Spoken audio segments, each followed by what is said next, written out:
ஜெபிப்போம். எங்களை அதிகமாக நேசிக்கிற நல்ல ஆண்டவரே, இந்த காலை வேளைக்காக நன்றி செலுத்துகிறோம். ஆண்டவரே, நீர் எங்களை பலத்தினால இடை கட்டுகிற தேவன் சுவாமி, அதற்காக நாங்கள் நன்றி செலுத்துகிறோம். நீர் கர்த்தாவே, உம்முடைய வார்த்தையில சொல்லப்பட்டிருக்கிறபடியே சுவாமி, strength and dignity is her clothing. ஆண்டவரே, அந்த வார்த்தைகளுக்காக நாங்கள் நன்றி செலுத்துகிறோம் சுவாமி. ஆண்டவரே, நீர் எங்களை பலப்படுத்துகிற கிறிஸ்து, அதற்காக நன்றி செலுத்துகிறோம். இந்த காலவேளையில தாய்மார்களாக, தகப்பன்மார்களாக, உம்முடைய பிள்ளைகளாக சுவாமி, உம்முடைய வார்த்தையை கேட்கும்படியாக உம்முடைய சமூகத்தில் வந்திருக்கிறோம். தேவரீர், உம்முடைய வார்த்தை எங்களோடு கூட இடைப்பட வேண்டுமாக நாங்கள் ஜெபிக்கிறோம். எங்கள் இருதயங்களை கர்த்தாவே கொழுந்து விட்டு எரிய பண்ண வேண்டுமாக நாங்கள் ஜெபிக்கிறோம். உம்முடைய வார்த்தை கர்த்தாவே இந்த காலவேளையில எங்களை அரவணைக்க வேண்டுமாய் ஆண்டவரே, எங்களை கர்த்தாவே பலப்படுத்தி எங்களை சகாயப்படுத்தி உம்முடைய கரங்களிலே தூக்கும்படியாக நாங்கள் ஜெபிக்கிறோம். உம்முடைய கரத்துக்குள்ளாக ஒப்பு கொடுக்கிறோம். ஆண்டவராகிய இயேசு நாமத்தில் ஜெபிக்கிறோம் நல்ல பிதாவே, ஆமென். கர்த்தருடைய பரிசுத்த நாமத்திற்கு மகிமை உண்டாவதாக. இந்த காலவேளையில கூட ஆண்டவரும் இரட்சகருமாகிய இயேசு கிறிஸ்து நாமத்தினாலே உங்கள் யாவருக்கும் தாய்மார்கள் தின வாழ்த்துக்கள், ஆசீர்வாதங்கள். ஹல்லேலூயா. தாய்மார்களாக இருக்க கூட இருக்கக்கூடிய தகப்பன்மார்களுக்கும் கர்த்தருடைய நாமத்தினாலே ஆசீர்வாதங்களும் ஸ்தோத்திரங்களும் உண்டாவதாக. வாழ்த்துதல். ஆமென். ஒரு தகப்பன் இல்லாமல் ஒரு தாய் இல்லை, இல்லையா? ஒரு தாய் என்று சொன்னால் ஒரு தகப்பன் நிச்சயமாக இருக்க வேண்டும். So mother is backed by the father. ஒரு தாய் ஒரு தகப்பனால, ஒரு தகப்பன் பின்னிருந்து ஒரு தாயை என்ன செய்யறாரா? சப்போர்ட் பண்றாரு. ஆமென். தாயே எல்லா காரியத்தையும் செய்து விட முடியாது. ஒரு தகப்பனுடைய ஒத்துழைப்பு, ஒரு தகப்பனுடைய பலன், ஒரு தகப்பனுடைய கரம் நிச்சயமாக தேவை. யாத்ராகமம் 2வது அதிகாரம் 1 முதல் 10 வரை வாசிக்கலாம். யாத்ராகமத்தின் புஸ்தகம் 2ஆம் அதிகாரம் 1 முதல் 10 வரை. லேவியின் குடும்பத்தாரில் ஒருவன் லேவியின் குமாரத்திகளில் ஒருத்தியை விவாகம் பண்ணினான். அந்த ஸ்திரீ கர்ப்பவதியாகி ஒரு ஆண் பிள்ளையை பெற்று அது அழகுள்ளது என்று கண்டு அதை 3 மாதம் ஒளித்து வைத்தாள். அவள் அதை அப்புறம் ஒளித்து வைக்க கூடாமல் ஒரு நாணற் பெட்டியை எடுத்து அதற்கு பிசினும் கீழும் பூசி அதிலே பிள்ளையை வளர்த்தி நதியோரமாய் நாணலுக்குள்ளே வைத்தாள். அதற்கு என்ன சம்பவிக்கும் என்பதை அறியும்படி அதன் தமக்கை தூரத்திலே நின்று கொண்டிருந்தாள். அப்பொழுது பார்வோனுடைய குமாரத்தி நதியில் ஸ்நானம் பண்ண வந்தால் அவளுடைய தாதிகள் நதியோரத்தில் உலாவினார்கள். அவள் நாணலுக்குள்ளே இருக்கிற பெட்டியை கண்டு தன் தாதியை அனுப்பி அதை கொண்டு வரும்படி செய்தாள். அதை திறந்தபோது பிள்ளையை கண்டால். பிள்ளை அழுதது. அவள் அதன் மேல் இரக்கமுற்று, இது எபிரேயர் பிள்ளைகளில் ஒன்று என்றாள். அப்பொழுது அதன் தமக்கை பார்வோனின் குமாரத்தியை நோக்கி, உமக்கு இந்த பிள்ளையை வளர்க்கும்படி எபிரேய ஸ்திரீகளில் பால் கொடுக்கிற ஒருத்தியை நான் போய் உம்மிடத்தில் அழைத்து கொண்டு வரட்டுமா என்றாள். அதற்கு பார்வோனுடைய குமாரத்தி, அழைத்து கொண்டு வா என்றால். இந்த பெண் போய் பிள்ளையின் தாயை அழைத்து கொண்டு வந்தாள். பார்வோனுடைய குமாரத்தி அவளை நோக்கி, நீ இந்த பிள்ளையை எடுத்து கொண்டு போய் அதை எனக்கு வளர்த்திடு, நான் உனக்கு சம்பளம் கொடுக்கிறேன் என்றாள். அந்த ஸ்திரீ பிள்ளையை எடுத்து கொண்டு போய் அதை வளர்த்தாள். பிள்ளை பெரிதான போது அவள் அதை பார்வோனுடைய குமாரத்தின் இடத்தில் கொண்டு போய் விட்டாள். அவளுக்கு அவன் குமாரனானான். அவள் அவனை ஜலத்தினின்று எடுத்தேன் என்று சொல்லி அவனுக்கு மோசே என்று பெயரிட்டாள். ஆமென். ஹல்லேலூயா. யாத்ராகமத்தில் ஒரு துவக்கத்தை பார்க்கிறோம். ஒரு லேவியின் குடும்பம், அந்த குடும்பத்திலே ஒரு குழந்தை பிறக்கிறது, ஆண் குழந்தை. அந்த குழந்தை அழகுள்ளது என்று கொண்டு அதை 3 மாதம் அந்த தாய் ஒளித்து வைத்தாள். ஏன் ஒளிச்சு வைக்கணும்? குழந்தை பிறந்தா எல்லாத்தையும் காமிச்சு சந்தோஷம் தானே படணும். ஆனா அந்த காலகட்டத்துல பார்வோன் ஒரு பெரிய ஒரு கட்டளை, அந்த முதல் அதிகாரத்துல 22வது வசனம் பார்க்கிறோம். பார்வோன் பிறக்கும் ஆண் பிள்ளைகளை எல்லாம் நதியில் போட்டு விட வேண்டும், பெண்களை எல்லாம் உயிரோட வைக்க வேண்டும் என்று தன் ஜனங்கள் எல்லாருக்கும் கட்டளையிட்டு இருந்தான். காரணம் என்னன்னா, பார்வோனுக்கு இஸ்ரவேல் மக்கள் பெருகக்கூடாது, அவங்க பிள்ளைங்கள்லாம் பெருகக்கூடாது. ஆம்பளைங்க பிறந்தா அவங்கெல்லாம் வலிமையான ஆட்களாக இருக்கிறாங்க, அதனால நம்முடைய தேசத்தை பரம்பி ஒருவேளை நம்மை விட அவங்க பெரியவர்களாகிவிட்டால் என்ன செய்யுது, அதனால பிறக்கிற எல்லா ஆண் குழந்தையும் எப்படியாவது சாகடிக்க வேண்டும் என்பதுதான் பார்வோனுடைய திட்டம். அதனால எந்த ஆண் பிள்ளை பிறந்தாலும் சாக வேண்டும், அதுதான் சட்டம், அதுதான் திட்டம். அப்படிப்பட்ட ஒரு சூழ்நிலையில ஒரு குடும்பத்துல ஒரு ஆண் பிள்ளை பிறக்கிறது. அநேக ஆண் பிள்ளைகள் பிறந்தது. அநேக ஆண் பிள்ளைகள் அந்த நைல் நதியிலே போடப்பட்டது. ஆனால் இங்க ஒரு தாய் தன்னுடைய பிள்ளையை 3 மாதம் ஒளித்து வைக்கிறதை பார்க்கிறோம். அதற்கு பிறகு அவள் செய்கிற காரியம், அதற்கு அப்புறம் அவள் ஒளித்து வைக்க விடாமல் 3 மாசம் வரைக்கும் குழந்தை ரொம்ப சத்தம் போடாது, அதனால அவள் நல்லா ஒளிச்சு வச்சா, வீட்டுல யாருக்கும் தெரியல சத்தம். ஆனா அதுக்கப்புறம் ஒளித்து வைக்க முடியாது, குழந்தையோட சத்தம் வெளியே கேட்கும். அதனால இதுக்கு மேலேயும் வைத்து கொண்டிருந்தால் ஆபத்து தான். ஆனால் தாய் அவளுக்கு குழந்தைய கொண்டு போய் நதியில போட மனசு இல்லை. அதனால அவள் ஒரு நாணல் பெட்டியை எடுத்து அதற்கு பிசினும் கீழும் பூசி, இங்கிலீஷ்ல தார் ரெசின் இருக்கு. அப்ப ரெசின் நமக்கு தெரியும் இல்லையா, தார் தெரியும், ரோடு போடுறது. ஏன்னா தண்ணி உள்ள வந்துடும் இல்லையா, அதனால அதெல்லாம் உள்ள போட்டு அதுல பிள்ளையை வளர்த்தி அதுல பிள்ளையை வச்சு நதியோரமாய் நாணலுக்குள்ளே வைத்தாள். எந்த தாய்க்கு மனசு வரும் ஒரு குழந்தைய கொண்டு போய் தண்ணியில ஒரு தொட்டில கொண்டு போய் விடுறதுக்கு? இப்ப எவ்வளவு ஒரு கடினமான ஒரு சூழ்நிலை. ஒரு சாவுக்கு நேராக இருக்கிற ஒரு குழந்தையை இன்னொரு சாவுக்கு நேராக ஒரு தாய் கொண்டு போய் விட வேண்டிய ஒரு சூழ்நிலை. ஆல்ரெடி ராஜா சொல்லிட்டாரு, பிறக்கிற எல்லா ஆண் குழந்தையும் சாகடிக்கணும். ஆனா ஒரு சாவுல இருந்து தப்பித்து விட்டாள், அந்த குழந்தைய தப்பித்து விட்டாள், ஒளித்து வைத்து. இனி ஒளித்து வைக்க முடியாது. இப்ப இந்த குழந்தைய எப்படி பாதுகாப்பதற்கு அதற்கும் வழி இல்லை. அதனால ஒரு நாணல் பட்டியில வைத்து கொண்டு போய் நைல் நதியில வைக்கிறாள். நைல் நதி மிகவும் வேகமாக பாயக்கூடிய ஒரு நதி, முதலைகள் இருக்கும். ஆனால் அவ என்ன செய்யறா, அந்த பிள்ளைய பிசினும் கீழும் பூசி அந்த குழந்தையை நதியோரமாய், அந்த நாணெல்லாம் வளர்ந்துருக்கியா அங்க கொண்டு போய் வச்சிடுறா. எப்படி ஒரு தாயால ஒரு குழந்தைய கொண்டு போய் தண்ணியில போட முடியும்? ஒரு பெட்டியில வச்சு என்னதான் நைல் நதியில வச்சாலும் அதுவும் தண்ணியில போடுறதுக்கு சமந்தான். எந்த நேரத்துல காற்று எப்படி வீசி அந்த பெட்டி அடிக்கப்பட்டு போய் அந்த தண்ணியில இழுக்கப்பட்டு போய், இல்லைன்னா இருக்கக்கூடிய முதலைகள் எல்லாம் அந்த மனுஷ வாசனையை பார்த்து சாவுக்கு நேராய் தான் தன் பிள்ளையை அவள் விடுகிறாள். It is a process of letting go and letting God. Let go and let God. நீ கையை விடு, அப்பொழுது தேவன் கையை வைப்பார். ஹல்லேலூயா. Let go. நீ கையை எடு, let God, தேவன் பிடித்துக் கொள்வார். ஹல்லேலூயா. ஒரு தாய் தன்னுடைய குழந்தைக்கு கொடுக்க வேண்டிய பாதுகாப்பெல்லாம் முடிந்த அளவுக்கு செய்யறா. ஆனா இப்பொழுது விட்டு விட வேண்டிய ஒரு சூழ்நிலை. அநேக வேளைகளை தாய்மார்களாகிய நாமும் கூட நம்முடைய பிள்ளைகளுக்கு வேண்டிய எல்லா விதமான பாதுகாப்புகளையும் நாம் செய்கிறோம். எல்லா விதத்திலும் என் பிள்ளையை நான் இப்படி வளர்க்க வேண்டும், அப்படி ஆளாக்க வேண்டும், இப்படி பாதுகாக்க வேண்டும் என்று சொல்லி நம்முடைய பிள்ளைகளை எல்லா விதத்திலும் நாம் கண்காணித்து பாதுகாத்து கொண்டிருக்கிறோம். ஆனால் ஒரு காலகட்டம் வரும்பொழுது நாம் பிள்ளைகளிடத்திலிருந்து கையை எடுக்க வேண்டிய சூழ்நிலைகளிலே காலகட்டாயத்தில் கண்டிப்பாக இருக்கிறோம்.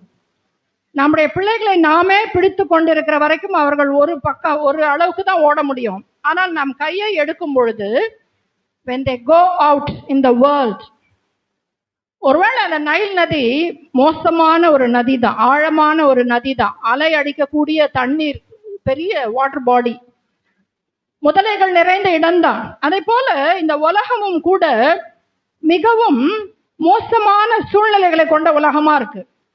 It's a difficult world. பயமூர்த்திகிற உலகம். உலகத்துல அநேக சம்பவங்களை நாம் கேட்கிறோம். என் பிள்ளை கெட்டு போயிடுவானா, எப்படிப்பட்ட நண்பர்கள், எப்படிப்பட்ட ஃப்ரெண்ட்ஷிப்ஸ், எப்படிப்பட்ட பழக்க வழக்கங்கள், இவைகள் எல்லாம் நம்மை பயமுறுத்துகிற காரியமா இந்த உலகத்துல இருக்கு. ஆனா நம்ம பிள்ளைகள் உலகத்துல இல்லாம அவங்களால வாழ முடியாது. உலகத்துக்குள்ளே நம்முடைய பிள்ளைகளை விடத்தான் வேண்டும். ஆண்டவருடைய வார்த்தை சொல்லுங்க, நீங்கள் உலகத்துல இருக்கிறீர்கள், ஆனால் நீங்கள் உலகத்தான்கள் அல்ல. அப்ப நம்முடைய பிள்ளைகளை எப்படி மோசேயுடைய தாய் தன் பிள்ளையை தன் கையை விட்டு அந்த பெட்டிக்குள் வைத்து அந்த நைல் நதியிலே தேவனை நம்பி விசுவாசித்து அவள் விட்டாளோ, அதை போலவே நம்முடைய பிள்ளைகளையும் தேவனுடைய கரத்துக்குள்ளாக வைத்து இந்த உலகத்துல நம்ம ரிலீஸ் பண்ணணும். ஹல்லேலூயா. As long as you hold your children, they will not grow. நம்முடைய பிள்ளைகளை நாமே வைத்து எல்லாத்தையும் நாமே செய்ய வேண்டும் என்று சொல்லுகிற வரைக்கும் பாதுகாத்து பாதுகாத்து பொத்தி பொத்தி நான் பார்க்கிற பிள்ளைகள் வளர மாட்டார்கள். சிறு மரங்கள் அல்லது சிறு செடிகள் பெரிய ஆலமரத்தின் நிழலில வளராது. ஆமென். நிழல்ல போய் வளருமா மரம்? வளராது. ஆனால் அந்த பனை மரம் அல்லது ஒரு டெசர்ட் பாலைவனத்தில் இருக்கிற அந்த கள்ளு செடிகள் இல்லையா, கள்ளி செடிகள் இதெல்லாம் எதுல வளருது? மிகவும் மோசமான சூழ்நிலைகளில வளர்கிறது. ஹல்லேலூயா. They survive. அவைகள் போராடி அங்கே வளர்கின்றன. போராட்டமே இல்லாத இடத்திலே மரங்கள் வளருவதில்லை. தண்ணீருக்கு பக்கத்துல வளர்ற மரம் நல்ல ஆழமா தான் வளருது. ஆனால் தண்ணீரே இல்லாத இடத்துல கூட இப்படிப்பட்ட மரங்கள் வளர்கின்றன. ஏன்னா அதுக்கு வேரெல்லாம் ஆழமா இருக்கிறது. They go through fierce climate. பலவிதமான சூழ்நிலைகளை அந்த மரங்கள் எல்லாம் ஸ்ட்ராங்கா இருக்கு. ஒரு காத்து ஒரு மழை வரும் பொழுது போற்றி போற்றி வளர்க்கப்பட்ட மரங்கள் இந்த சைட்ல இருக்கிறதுல என்ன ஆயிடுச்சு? விழுந்து போயிடுச்சு. ஆனால் தண்ணீரே பார்க்காம இருக்கிற தண்ணீர்ல எப்படியாவது போராடி வளர்ந்து இருக்கிற மரங்கள் எல்லாம் இன்னும் வேர் கொண்டு ஸ்ட்ராங்கா தான் இருக்கு. அதனால உலகம் ஒருவேளை பயமுறுத்துகிறதா இருக்கலாம். அவர்களை சுற்றி வருகிற சூழ்நிலைகள் எல்லாம் பயமுறுத்துகிறதாக இருக்கலாம். நமக்கு நம்முடைய இருதயத்துல கேள்விகளை கொண்டு வருகிற காரியங்களாக இருக்கலாம். அந்த தாய் பிசினும் கீழும் பூசி என்று எழுதப்பட்டிருக்கு. எவ்வளவு பாதுகாக்க முடியுமோ பிள்ளைய அவ்வளவு பாதுகாப்பு பண்ணி அந்த பெட்டியில வைக்கிறா. பெட்டி ஒன்றும் பெரிய சேஃப்டி கிடையாது. ஆனாலும் அதுல பிசினும் கீழும் பூசுகிறாள். நிறைய வேளை நம்ம நினைக்கிறோம் நான் பாதுகாக்க வேண்டும், நான் பராமரிக்க வேண்டும். உண்மைதான். ஆனால் நம்முடைய பாதுகாப்பும் பராமரிப்பும் மட்டுமே நம்முடைய பிள்ளைகளுக்கு பாதுகாப்பு அல்ல. ஹல்லேலூயா. தேவனுடைய வார்த்தை இப்படியாய் சொல்லுகிறது. சங்கீதம் 147:13, அவர் உன் தாழ்பாள்களை பலப்படுத்தி உன்னிடத்தில் உள்ள உன் பிள்ளைகளை ஆசீர்வதிக்கிறார். தேவன் நம்முடைய பிள்ளைகளை பாதுகாக்கிறவராக இருக்கிறார். ஹல்லேலூயா. அவர்தான் உன் தாழ்பாள்களை பலப்படுத்த வேண்டும். அவர்தான் நம்முடைய பிள்ளைகளை ஆசீர்வதிக்க வேண்டும். நம்முடைய தாழ்பாள்கள் என்று சொல்லும் பொழுது நாம் எடுக்கிற எல்லா விதமான பாதுகாப்பின் முயற்சிகள் அவர்தான் அதை என்ன செய்ய முடியும்? பலப்படுத்த முடியும். அநேக வேளையில நாம நினைக்கிறோம் நான் செய்யற எல்லா பிளான்ஸ் படி என் பிள்ளை வளர்ந்துச்சா அவன் வளர்ந்துருவான். The mother planned to lead the child in the water. அவ தண்ணீரில் விட்டு விட வேண்டும் என்று பிள்ளையை விட்டாள். ஆனால் அதை தாண்டி அவள் தேவனுடைய கரத்தில் தன் பிள்ளையை விட்டாள். ஹல்லேலூயா. என்னடா அதுக்கப்புறம் நம்ம பார்க்கிறோம் மோசே அவன் எபிரேய பிள்ளை, அவனுக்கு தேவனை பற்றிய அறிவு இருந்தது என்று சொல்லி வாசிக்கிறோம். தேவன் அவனுக்கு வெளிப்படுகிறதை பார்க்கிறோம். ஆகையினால இந்த தாய் தன்னுடைய பிள்ளையை உலகத்துல அல்லது அந்த நைல் நதியில விடும் பொழுது தன் கையை எடுக்கும் பொழுது she let God, அப்படி என்றால் தேவனுடைய வாழ்க்கையிலே கிரியை செய்ய தேவனுடைய கரத்தில் அந்த பிள்ளையை ஒப்பு கொடுத்தாள். ஹல்லேலூயா. நாமே பிடித்து கொண்டிருந்தால், நாமே செய்து கொண்டிருந்தால், நாமே முயன்று கொண்டிருந்தால் தேவன் நம்முடைய பிள்ளையுடைய வாழ்க்கையிலே கிரியை செய்ய முடியாது. So let go and let God. நீ கையை எடு, தேவன் தம்முடைய கரத்துக்குள்ளாக உன் பிள்ளையை ஒப்புக்கொடு. This child faced death.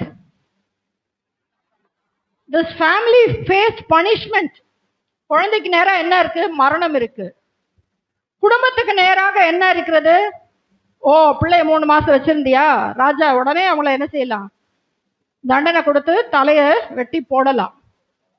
ஆனாலும் இந்த தாய் பயப்படவில்லை. This mother was not fearful. எவ்வளவு காலம் தன் பிள்ளையை அவள் பத்திரமாக காப்பாற்ற முடியுமோ அவ்வளவு காலம் அந்த பிள்ளையை அவள் காப்பாற்றினாள். நமக்கு எவ்வளவு முடியுமோ அந்த அளவுக்கு நம்முடைய பிள்ளைகளை ஆதரிப்பது, வளர்ப்பது, கற்றுக் கொடுப்பது, அவளுக்கு வேண்டிய காரியங்களை செய்வது நம்மேல் இருக்கிற கடமை. ஹல்லேலூயா. ஒரு பறவை குடும்பம் இருந்தது. ஆங்கிலத்துல வந்து சீகல், தமிழ்ல என்னன்னு சொல்லுவாங்கன்னு எனக்கு தெரியல. சீகல் அப்படின்னா இந்த கடற்கரை இருக்குல்லையா, அங்க இருக்கக்கூடிய ஒரு பறவை, ஒரு குடும்பம் இருந்தது. இந்த சீகல் பில்ட் அப் நெஸ்ட். அந்த கூடு என்ன, அது என்ன செஞ்சுச்சா, ஒரு மலையா இருக்கிற அந்த இடத்துல ராக்ஸ் இருக்கு இல்லையா, பாறைகள், அந்த கடலோரத்துல இருக்கக்கூடிய பாறைகள்ல ஒரு கூடை கட்டி முட்டையிட்டு குஞ்சு பொரித்தது. குஞ்சு பொரித்த உடனே அம்மா பறவை கொஞ்ச நாளைக்கு சாப்பாடெல்லாம் கொடுத்துச்சு. கொஞ்சம் சிறகெல்லாம் வறந்தோடனே அதில் இருக்கக்கூடிய எல்லா பறவைகளும், குட்டி பறவைகள் எல்லாம் செய்ய தத்தி தத்தி தவிழ்ந்து கூட்டிலிருந்து கீழே விழுந்து தத்தி தத்தி பறக்க ஆரம்பித்து தானே சிறகடிக்க ஆரம்பித்து விட்டது. அம்மாவுக்கு மிகுந்த சந்தோஷம். ஆனால் ஒரு பறவை மட்டும் என்ன செய்யலையா, கூட்டிலேருந்து வெளியிலே வரல. அது அங்கேயே உட்காந்துருக்கு. இன்னும் அம்மா தான் கொடுத்துட்டு இருக்கணும், இன்னும் அம்மா தான் சாப்பாடு கொடுக்கணும். நேரானா வாயை திறக்கும், அம்மா சாப்பாடு கொடுக்கணும். இப்படியே நடந்துட்டு இருந்துச்சு. ரெக்கையெல்லாம் வந்துருச்சு. ஆனாலும் பிள்ளை சிறகு என்ன செய்யல, அடிக்கவும் இல்லை, பறக்கவும் இல்லை. கூட்டிலேயே கம்ஃபர்ட்லேயே இருக்கு. அம்மா கொடுப்பாங்க, அம்மா கொடுப்பாங்க. டைம் டேக்கு கத்த வேண்டியது அம்மாவும் கொடுத்துட்டே இருந்துச்சு. ஒரு காலகட்டத்தில் அம்மா பறவைக்கு தோன்றுச்சு, நம்ம பிள்ளை ஏன் பறக்கவே மாட்டேங்குது? காரணம், இந்த குட்டி குருவிக்கு பயம். நான் சிறகடிச்சு பறந்துட்டா மேலேன்னு கீழே விழுந்துடுவேன். மற்ற பறவைகள் எல்லாம் பறக்க ஆரம்பித்து விட்டது.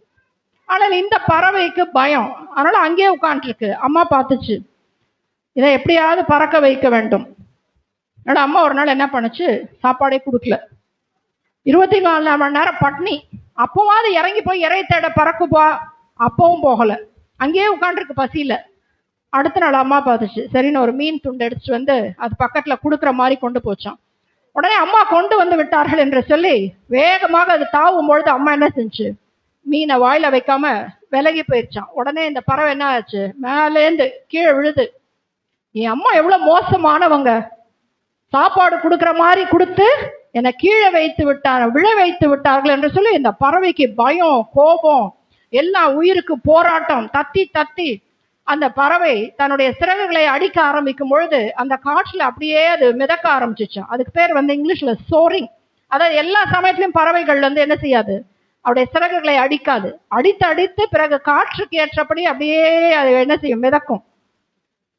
அதுக்கு மிகுந்த ஆச்சரியமா இருந்துச்சா, என்னால கூட இப்படி மிதக்க முடியுமா என்று சொல்லி பிறகு மெதுவாக தன்னுடைய சிறகுகளை அடிக்க ஆரம்பித்து கீழாக போய் பயிற்று பசி இப்பொழுது கண்டுபிடித்தது தன்னுடைய பலத்தை. அதனால உடனே போய் அங்கெங்கே பொறுக்கி சாப்பிட ஆரம்பித்ததாம். தன்னுடைய மற்ற சகோதர சகோதரிகள் பறவைகள் எல்லாருமே சேர்ந்தப்ப தாய் பறவைக்கு மிகுந்த சந்தோஷம். இந்த ஆங்கிலத்துல வந்து இந்த ஒரு ஸ்டோரி இருக்கு, த ஃபர்ஸ்ட் ஃபிளைட் என்று சொல்லி ஒரு ஆத்தர் எழுதியிருக்கிறார். இப்போ ஒருவேளை அந்த குட்டி பறவை யோசிச்சு, நம்ம அம்மா வந்து நம்மை கைவிட்டு விட்டார்கள், அம்மா வந்து நமக்கு சாப்பாடு கொடுக்கவில்லை. இல்லை, அம்மா அப்படி செய்தபடினாலே குட்டி பறவை தன்னுடைய வாழ்க்கையை கற்றுக்கொண்டது, தன்னுடைய பலத்தை புரிந்து கொண்டது. நிறைய வேளையில நம்முடைய பிள்ளைகளை கூட நாமே கவனித்து கொண்டிருந்தால் they cannot discover their strengths, they cannot discover their possibilities and potentials. நாமே நம்முடைய பிள்ளைகளை பாதுகாத்து பாதுகாத்து, நான் சொல்றபடி செய், நான் சொல்றபடி செய், நான் சொல்றபடி செய். உன்னுடைய பாதுகாப்பின் கூட்டிலேயே உன் பிள்ளையை வைத்துக் கொண்டிருந்தால் உன் பிள்ளைக்கு சிறகடித்து பறக்க தெரியாது.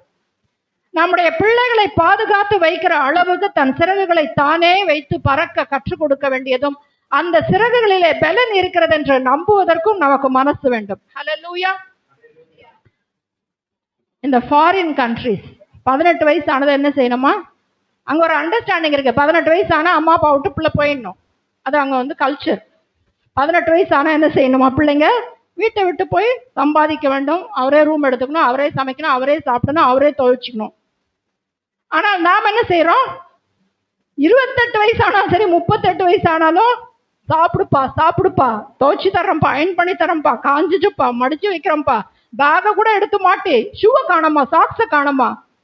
நம்முடைய பிள்ளைகள் வளர மாட்டார்கள். There is strength in letting go. Hallelujah. அது எப்படி சிஸ்டர், காலையில எழுந்து அவன் தேடும் போது அப்படி விட்டுவிடுவது அல்ல, அவர்களை தேவனுடைய கரத்திலே விடுவது. ஹல்லேலூயா. Let go and let God. Let go and let God. கர்த்தருக்கு ஸ்தோத்திரம். ஒரு தாய் தன்னுடைய கரத்தை எடுத்தபடியினாலே தன் பிள்ளையை பாதுகாத்து வைத்துக் கொண்டிருந்தா, ஐயோ என் பிள்ளை அழுது, என் பிள்ளை எப்படி தண்ணியில விடுவேன் அப்படின்னு அவள் அழுது கொண்டிருந்தா பார்வனுடைய கத்தி அந்த பிள்ளையுடைய தலையை பதம் பார்த்திருக்கும். ஆனால் அவளை அதை விட்டு கர்த்தர் பார்த்து கொள்வார் என்ற நம்பிக்கையிலே அவள் கடவுளுடைய தேவனுடைய கரத்துக்குள்ள அந்த நைல் நதியில் அவள் வைக்கும் பொழுது தேவனுடைய திட்டம் வேறு விதமாய் அவளுடைய வாழ்க்கையில் அந்த பிள்ளையுடைய வாழ்க்கையில காத்து கொண்டிருந்தது. ஹல்லேலூயா. இங்க ஒரு தாயை பார்க்கிறோம், விட்டு கொடுத்த ஒரு தாய். அடுத்து என்ன நடக்குது அந்த குழந்தைக்குன்னா, அந்த தமக்கை, இந்த குழந்தையோட தமக்கை என்ன செய்யறாள்? 4வது வசனம், அதற்கு என்ன சம்பவிக்கும் என்று அறியும்படி அதன் தமக்கை தூரத்துல நின்று கொண்டிருக்கிறாள். ஹல்லேலூயா. God's provision is always there. பிள்ளை செத்துருமோ அப்படின்னு அம்மா விடல, கர்த்தர் பார்த்து கொள்வார். அந்த விசுவாசம் நமக்கு வேண்டும். தூரத்திலிருந்து தமக்கே அந்த பிள்ளைக்கு என்ன நடக்குமோ என்று பார்த்து கொண்டிருக்கிறார். நம்முடைய பிள்ளைகள் மீதும் தேவனுடைய பார்வை இவ்விதமாக தூரத்திலிருந்து இருக்கிறது. ஹல்லேலூயா. தூரத்திலிருந்து கூட சில சமயத்தில் நம்முடைய பிள்ளைகளை கண்காணிக்க வேண்டும். ஹல்லேலூயா. எல்லா சமயத்திலுமே நம்முடைய பிள்ளைகள் பக்கத்துல நம்ம இருக்க முடியாது. தூரத்திலிருந்து கண்காணிக்க வேண்டும். என் பிள்ளைகள் எங்க போறாங்க, யார் கூட பேசுறாங்க, என்ன சாப்பிடுறாங்க, யார் கூட ஃப்ரெண்ட்ஷிப் வச்சிருக்காங்க, தூரத்திலிருந்து கண்காணிக்க வேண்டும். அதற்கு அவநம்பிக்கை என்ற அர்த்தம் அல்ல. அந்த பிள்ளைக்கு என்ன சம்பவிக்கும் என்றால் தூரத்திலிருந்து கண்காணிக்கிறாள். அதே போல் நாம் தூரத்திலிருந்து நம்முடைய பிள்ளைகளை நம்பி கண்காணிக்க வேண்டும். அவர்கள் திசை மாறி போய்விடாதபடிக்கு கண்காணிக்க வேண்டும். இந்த குழந்தைக்கு என்ன சம்பவிக்கும் என்று ஒரு தமக்கைக்குள்ள பாருங்க ஒரு தாய் உள்ளம் இருக்கிறது. Sisters are mothers in disguise. Hallelujah. சகோதரிகள் தாய்மார்களுடைய இன்னொரு உருவம். ஆமென். எத்தனை சகோதரிகள் தங்களுடைய தங்கச்சிக்கு தலை வாரி விடுறது, சாக்ஸ் போட்டு விடுறது, டிஃபன் பாக்ஸ் கட்டி வைக்கிறது, இல்லை எக்ஸாம் டைம்ல படிச்சியான்னு கேட்கறது, இல்லை அந்த பிள்ளைகள் ஜுரமா இருக்கும் பொழுது அவங்களுக்கு சமையல் செய்து கொடுப்பதோ, இல்லை நான் கொண்டு போய் அக்காவை பார்த்துக்கிறேன், இல்லை நான் தங்கச்சியை பார்த்துக்கிறேன். அநேக பிள்ளைங்க நம்ம இங்க பாக்குறோம். சின்ன சின்ன பிள்ளைங்களே அந்த சின்ன சின்ன பிள்ளைங்க என்ன செய்யுது, தூக்கி வச்சு கொண்டாடுது. இப்ப சகோதரிகளும் தாய்மார்களுடைய இன்னொரு உருவம். ஆமென். நிறைய வேளையில என் வீட்டுல எங்க அம்மா அப்படி இல்லை, என் சகோதரி அப்படி இல்லை, என் சகோதரி என்கிட்ட வந்து வாங்கிட்டு போறதும் புடுங்கிட்டு போறதுக்கு தான் இருக்கா, அப்படி இருக்கலாம். ஆனா நாம் வளர்ந்த காலகட்டங்களிலே நீங்கள் கவனித்து பார்த்தா த சிப்ளிங்ஸ், அதாவது அக்கா, அண்ணன், தம்பி, இப்படிப்பட்ட உறவுகளை நாம் பார்க்கும் பொழுது சிறு வயசுல ஒரு வேளை சண்டை போட்டு போமா இருக்கும். அவளுக்கு மட்டும் எக்ஸ்ட்ராவா கொடுத்துட்டா எனக்கு மட்டும் கம்மியா கொடுக்குறக்க, அவளுக்கு மட்டும் அந்த கலர், எனக்கு மட்டும் இந்த கலர். ஆனால் வளர்ந்து பெரியவர்கள் ஆகும்பொழுது அந்த பாசம் மறுபடியும் வருகிறதை நாம் பார்க்கிறோம். இந்த தமக்கை என்ன செய்யறா, தன்னுடைய தம்பிக்கு, குழந்தைக்கு என்ன சம்பவிக்கும் என்று பார்க்கிறார். அதனால God's eyes are watchful. நம்முடைய பிள்ளைகள் மீது தேவனுடைய கண்கள் பார்வை இருக்கிறது. ஆமென். அவருடைய காந்திக்கு மறைவாக நம்முடைய பிள்ளைகள் இல்லை. ஒருவேளை நீ விட்டுட்ட, ஆனால் பார்த்து கொள்ள ஒரு தமக்கையை தேவன் வைத்திருக்கிறார். ஆமென். ஹாஸ்பிட்டல்ஸ்ல எத்தனை நர்சஸ் சிறு பிள்ளைகளை பராமரித்துக் கொண்டிருக்கிறார்கள். ஒருவேளை ஐசியூக்கு வெளியில அம்மாங்க உட்கார்ந்து அழுதுட்டு இருக்கலாம். ஆனால் அந்த பிள்ளைகளை பராமரிக்கிற அநேக தமைக்கைகள் அங்கே இருக்கிறார்கள். ஆமென். அநேக தாதிமார்கள் அங்கே இருக்கிறார்கள். ஹல்லேலூயா. அவர்களுக்குள்ளாக தேவன் அந்த தாய்மையை வைத்திருக்கிறார். ஆமென். வார்டுல இருக்கிற எத்தனை சிக் பேஷண்ட்ஸ், ஒரு தொடுதல் அவர்களுக்கு நம்முடைய தாய்மையின் அன்பை காட்டுகிறதா இருக்கிறது. ஆமென். ஒரு நர்ஸ் என்கிட்ட இப்படி சொன்னாங்க ஒரு நாள். அவங்க நர்ஸ், சிஎம்சி நர்ஸ், பல பேஷண்ட்ஸை பார்க்குற ஒரு நர்ஸ். அவர்களுக்கு ஒரு சிடி ஸ்கேன் டெஸ்ட் பண்ணணும். ரொம்ப அந்த கோவிட் டைம்ல ரொம்ப சிக் ஆயிட்டாங்க. அதுக்கு பிறகு அவங்க நிறைய கண்டினியூஸாக ஃபாலோஅப்ஸ்க்கு வரணும். அப்போ ஒரு சிடி ஸ்கேன் பண்ணணும். வரும்பொழுது மிரண்டு பயந்து ஒரு ஓரமா ஒதுங்கி உட்காந்துருக்காங்க. அப்புறம் சொன்னேன், என்ன சிஸ்டர் ஏன் அப்படி பயப்படுறீங்க? இல்லை சிஸ்டர் எனக்கு ரொம்ப பயமா இருக்கு, ரொம்ப பயமா இருக்கு. அவங்கள தைரியப்படுத்தி எல்லாம் சொல்லி அதுக்கப்புறமா அவங்க ஸ்கேன்லாம் முடிச்சுட்டு, அந்த scan normal by God's grace. அவங்க போகும்போது இப்படி சொல்லிட்டு போனாங்க, சிஸ்டர் நீங்க மட்டும் இந்த தைரியம் தரலன்னா நான் இந்த ஸ்கேனை செய்திருக்க மாட்டேன். எத்தனை வியாதியஸ்தர்களை பலப்படுத்துகிற அல்லது தைரியப்படுத்துகிற சகோதரிகளை, தாதிமார்களை, தாய்மார்களை தேவன் வைத்திருக்கிறார். ஹல்லேலூயா. பெற்றால்தான் பிள்ளை இல்லை. இன்னொரு குழந்தையை அன்பாய் பராமரித்தாலும் நீ ஒரு தாய் தான். ஹல்லேலூயா. அநேக வேளைகளில் there are mothers who adopt children. பிள்ளையே பிறக்கல, 3 பிள்ளைகளை இழந்து போன ஒரு பீடியாட்ரிக் டாக்டர், அடுத்தடுத்து 2 பிள்ளைகள் ட்வின்ஸ் 7 மாசத்துலேயே குறப்பிரசவத்தில் இறந்துருச்சு. கொஞ்ச நாள் கழிச்சு அழுகை சோகம் எல்லாம் முடிஞ்சு சரி இன்னொரு குழந்தை பிறக்கும். அந்த குழந்தை 9 மாதம் பிறப்பதற்கு முன்பாக இறந்து போயிற்று. மிகவும் மனவலியோடு இருக்கிற அந்த குடும்பம் 2 பிள்ளைகளை தத்தெடுத்தார்கள். ஹல்லேலூயா. மிகவும் பணம் படைத்த ஒரு குடும்பம். அந்த சகோதரி ஒவ்வொரு முறையும் பிரெக்னென்ட் ஆகி ஒரு டியூபா பிரச்சனையாகி அந்த ஓவேரியன் டியூப்னு சொல்லக்கூடியது கடைசியில் இனி எனக்கு குழந்தையே வேண்டாம்ங்கிற ஒரு சூழ்நிலை தள்ளப்பட்ட பொழுது அனாதையாய் சிஎம்சில் விடப்பட்டு போன ஒரு குழந்தையை எடுத்து பராமரித்து வளர்த்தார்கள். ஹல்லேலூயா. பெற்றால்தான் பிள்ளை இல்லை. மெத்தடிஸ்ட் சர்ச் ஒரு பாஸ்டர், அவருக்கு 2 பிள்ளைகள் இருக்கு. ஆனால் அவங்க மனைவி அனாதையாக ஒரு அனாதை ஆசிரமத்தில் வளர்ந்தவர்கள். அதனால அதனுடைய வலி என்னன்னு அவங்களுக்கு தெரியும். ஆகினால் அவர்கள் யோசித்தார்கள், 3வது ஒரு பிள்ளையை, அனாதையா இருக்கக்கூடிய ஒரு பிள்ளையை எடுத்து நம்ம வளர்ப்போம் என்று சொல்லி 3வது ஒரு பிள்ளையை என்ன செய்யறாங்க, அனாதை ஆசிரமத்தில் எடுத்து வளர்த்து அந்த பிள்ளையை ஆளாக்கி இருக்கிறார்கள். ஹல்லேலூயா. அப்ப it doesn't have to, you have to give birth to a child. You can adopt a child in need.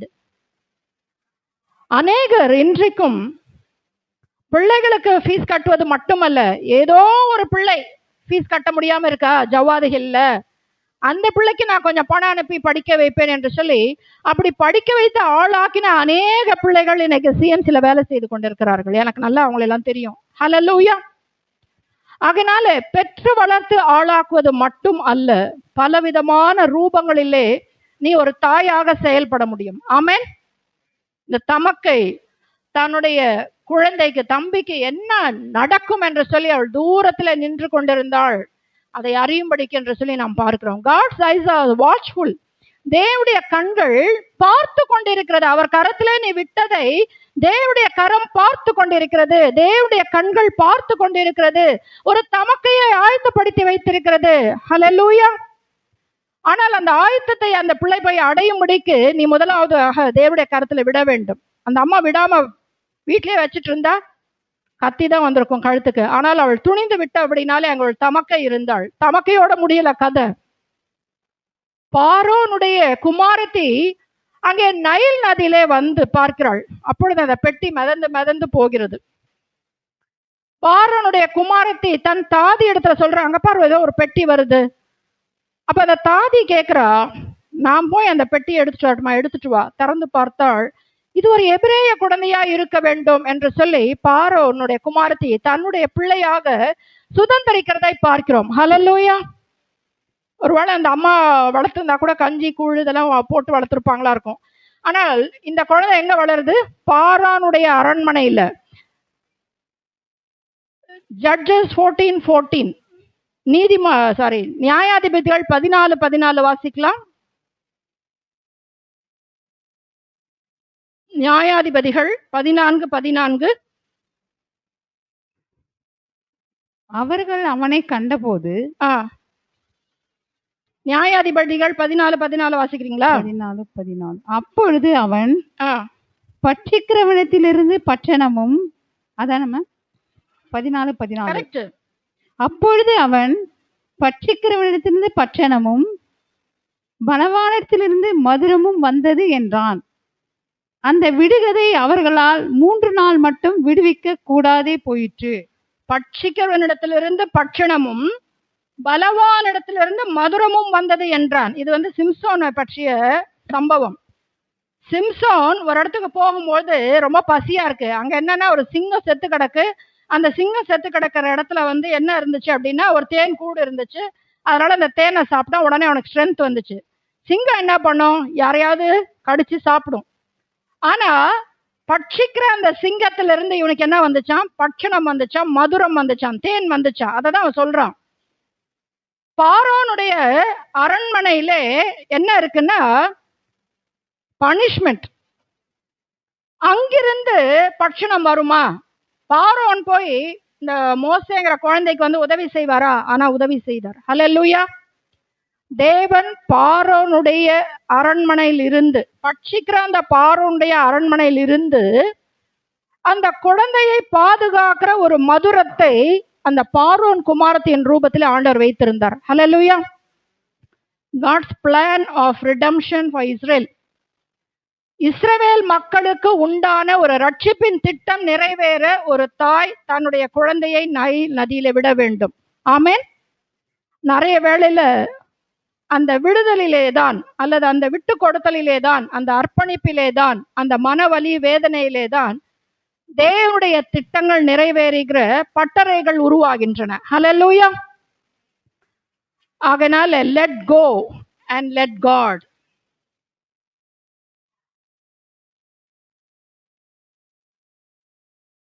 ஒருவேளை அந்த உலகத்துல அந்த குழந்தை யோசிச்சிருக்கலாம், பெட்டியில இருக்கும்பொழுது இருட்டா இருக்கு, அம்மாவோட சத்தம், அப்பாவோட சத்தம், அக்காவுடைய சத்தம் கேட்கல, ஒரு அன்ஃபெமிலியர் சரௌண்டிங். இது வரைக்கும் வீட்டுல தாலாட்டு சத்தம், அம்மா அப்பா சத்தம்லாம் கேட்டுச்சு. ஆனா இப்பொழுது தண்ணீரின் இறைச்சல், அது என்னன்னு தெரியல. அங்க இருக்கக்கூடிய தும்பிக்கள் அல்லது தேனீக்குடைய ரீங்காரம், அந்த அலைகளுடைய ஆட்டம், தொட்டிலுடைய ஆட்டல், இதெல்லாம் இல்லாம அலைகளினாலே அது அலை கொண்டு போகிறதெல்லாம் அந்த குழந்தையுடைய மனசுல தூணி இருக்கலாம்.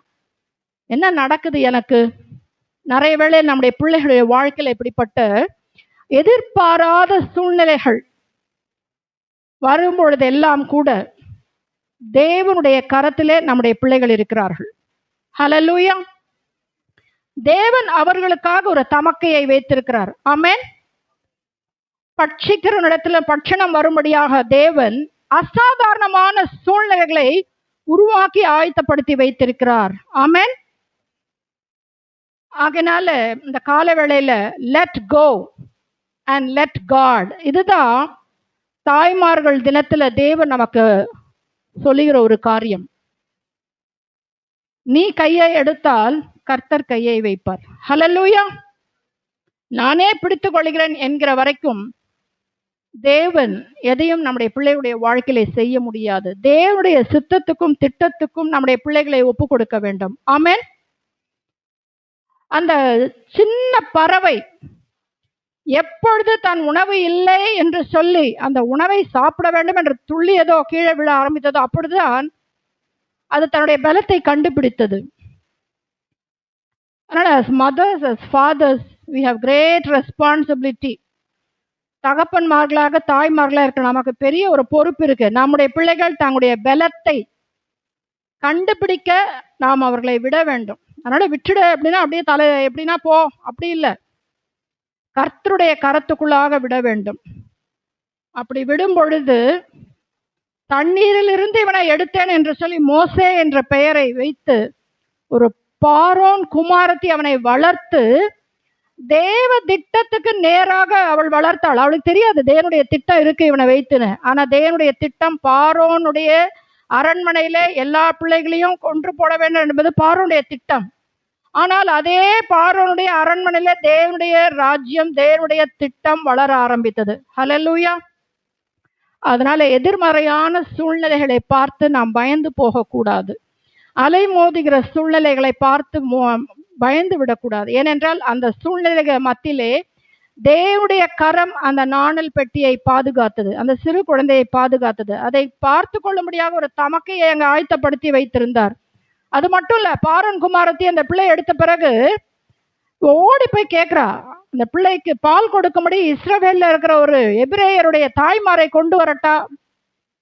God's beginnings and endings are beautiful. தேவன் துவங்குகிற காரியங்களும் முடித்து வைக்கிற காரியங்களும் ஆச்சரியமும் அழகுமா இருக்கிறது. ஆமென். ஏதோ ஒரு அந்நிய ஸ்திரீ வந்து அந்த குழந்தைக்கு பால் கொடுக்கல. யார் தான் பால் கொடுத்தா?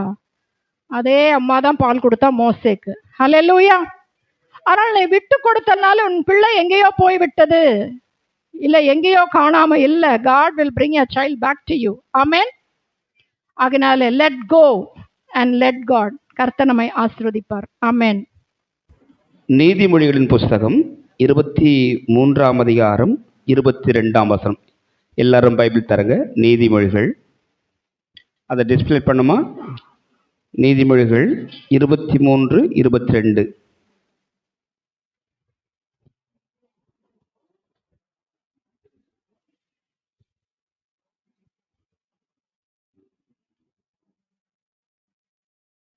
உன்னை பெற்ற தகப்பனுக்கு, எல்லாரும் சேர்ந்து வாசிங்க. உன்னை ஆர்த்திமா பிள்ளைகள் உள்ள கூட்டமா? உன்னை பெற்ற தகப்பனுக்கு செவிகொடு, உன் தாய் வயது சென்றவள் ஆகும்போது அவளை அசட்டை பண்ணாதே. என்ன அருமையான வார்த்தை பாரு. இதை சர்ச்சைக்கு வந்தா தான் பிள்ளை கற்றுக்குவாங்க. சொல்லுங்க, வாய் திறந்து தாய்மார்கள் சொல்லுங்க, என் பிள்ளைங்க சர்ச்சைக்கு வந்தால் அந்த நல்ல ஒழுக்கத்தை கற்றுக்குவாங்க. உன் தாய் வயது சென்றவளாகும்போது அவளை அசட்டை பண்ணாதே. ஏன் இதை ஆண்டவர் எழுதி வச்சிருக்காரு? சாலமோன் எழுதி வச்சிருக்காரு. வயசான நேரத்தில் நம்ம பிள்ளைங்கள் நம்மளை உதாசீனப்படுத்துறத பார்க்கலாம். டாட்டா காட்டுறது, உனக்கு தான் வயசாயிடுச்சுல, போய் எங்கன்னா உங்கள் ஊரில் உட்கார, கெட்ட வார்த்தை பேசுறது, அவமரியாதை செலுத்துறது, அநீதி செய்வது, இப்படிப்பட்ட தீய பழக்கங்களுக்கு நம்முடைய பிள்ளைகள் விலகி இருக்க வேண்டுமானால், அன்புக்குரிய உறவுகளே, பெற்றோர்களே, உங்கள் பிள்ளைகளுக்கு நல் போதனைகளை தாங்கள். அது கர்த்தருடைய வசனமாக இருக்கட்டும். நல்ல அருமையான ஒரு வார்த்தை. மோசேயுடைய தாய், அவருடைய தமக்கை அக்காள், இந்த குடும்பத்தில் அவர்கள் செய்த நற்செயல்கள் என்ன நமக்கு தெரியும். மனசு வலிக்கலாம், கஷ்டங்கள் வரலாம். ஆனால் அவர்கள் மோசே உருவாவதற்கு தாயும் அவனுடைய சகோதரியும் செயல்படுத்தினார்கள். பிரைஸ் தி லார்ட், அல்லேலூயா.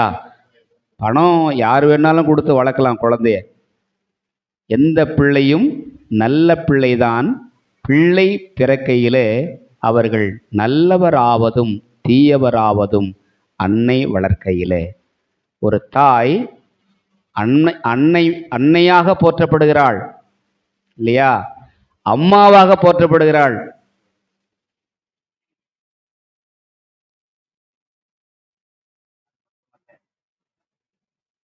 யோசித்து பாருங்க, தகப்பன் இல்லாமல் கூட ஒரு பிள்ளை வளர்க்க முடியுமா? வளர்க்கப்படலாம். தாய் இல்லாமல் ஒரு குழந்தை சமுதாயத்தில் வளர்க்க முடியாது. ஏன் அப்படின்னா, வேதம் தாய்க்கு ஒரு நல்ல பேரையும் புகழையும் கொடுக்கிறது. நம் வாஸ்து பிரகாரமாக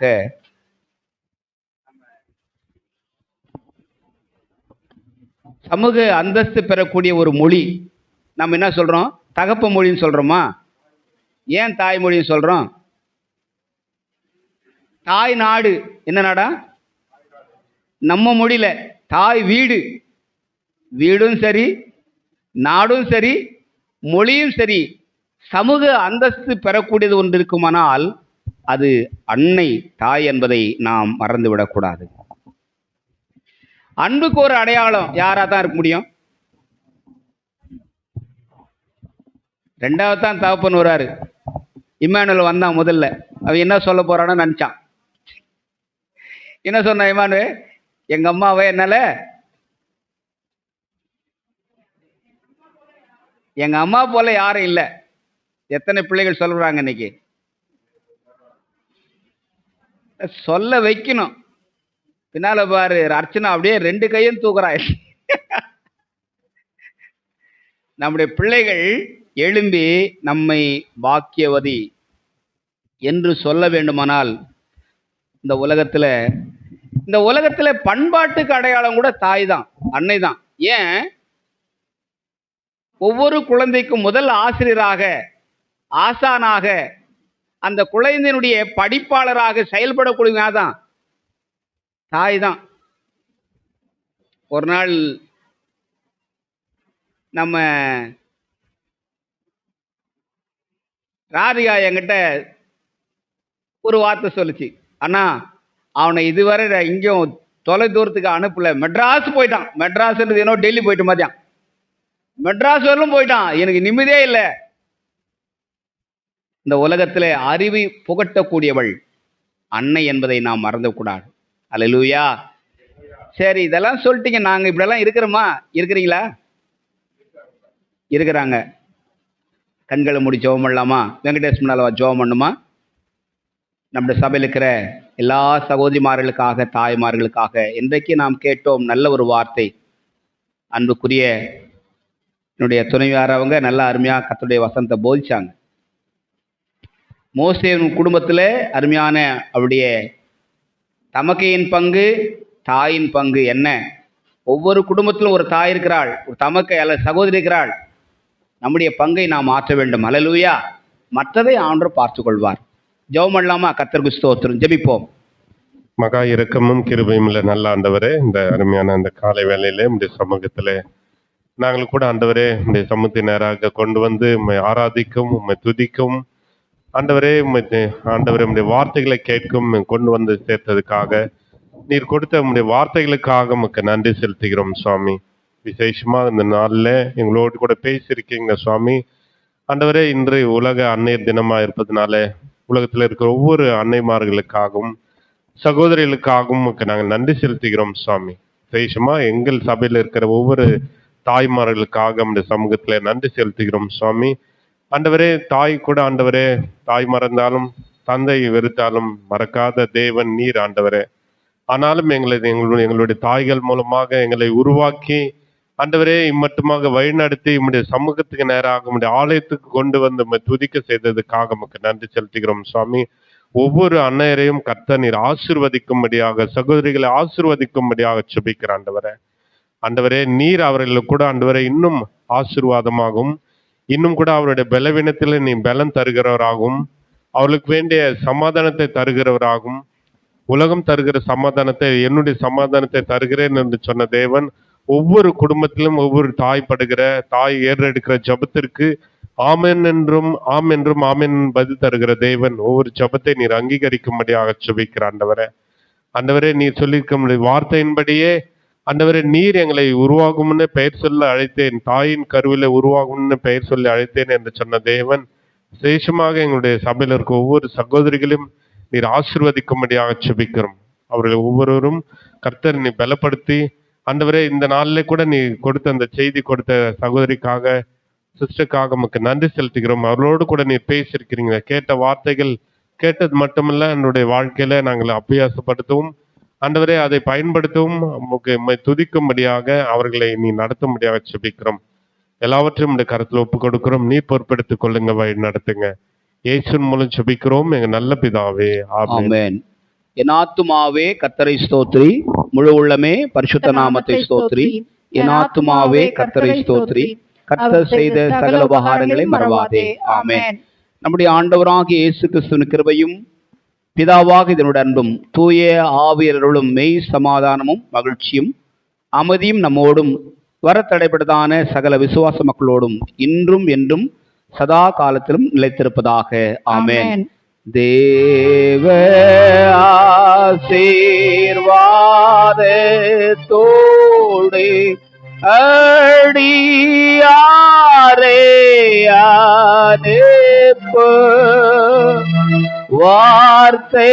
வார்த்தையேனோ மப்பத்தாலே மோஷித்து வளர்த்தியோ, இப்போதும்மை தேடி வந்து மனதார போற்றினோ, மோட்சலோக களிப்பூர துதித்து உம்மை வாழ்த்தே தோழுவோ.